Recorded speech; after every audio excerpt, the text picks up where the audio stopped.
Voici une ville comme il en existe beaucoup. Dans cette ville, il y a un centre FLE. Philippe y est professeur de français depuis 2 ans. Nous sommes mercredi, Philippe est chez lui et prépare le prochain cours du groupe A2 dont il s'occupe. Pour cela, il utilise le labo de langue, l'outil d'échange en ligne entre les étudiants et leurs enseignants, développé par les éditions Didier. Philippe et ses étudiants peuvent accéder au labo de langue depuis tout ordinateur connecté à Internet. La gestion du travail en dehors de la classe est ainsi facilitée. Pour cela, Philippe conçoit des exercices en leur associant des ressources des manuels numériques des éditions Didier, des documents sonores ou vidéos, des textes ou encore des images. Pour l'exercice DA2, il choisit un média audio du manuel en prolongement d'une activité réalisée en classe. Ensuite, il rédige la consigne. Là, il pose 3 questions de compréhension orale. Enfin, il attribue l'exercice à l'ensemble de la classe.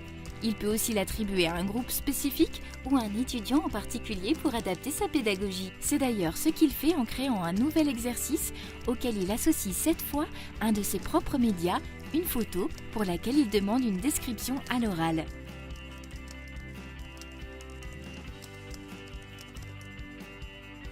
Une fois les activités achevées et validées, Philippe déclenche l'envoi aux étudiants.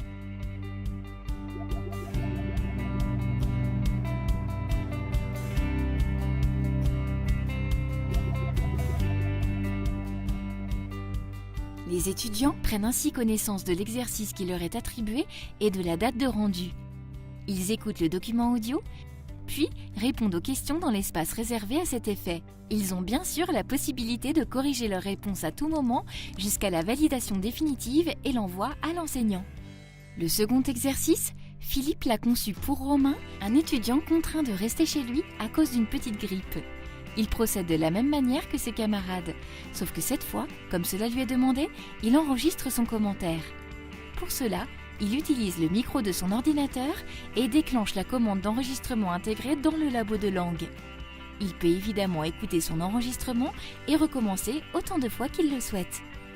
Une fois validé, l'enregistrement est stocké dans le labo de langue. Lorsqu'un étudiant valide son exercice, Philippe est alerté immédiatement. Il peut ainsi consulter les réponses apportées par l'étudiant, les évaluer et les commenter. Les appréciations de Philippe sont affichées dans l'espace personnel de l'étudiant. Le labo de langue n'est pas seulement un outil d'échange à distance, il peut aussi être utilisé en classe. Par exemple, dès le cours suivant la date de rendu, Philippe, qui a pris connaissance du travail de ses étudiants, adapte facilement la correction collective. Il peut ainsi mieux préparer et choisir les points à travailler ou réviser ensuite.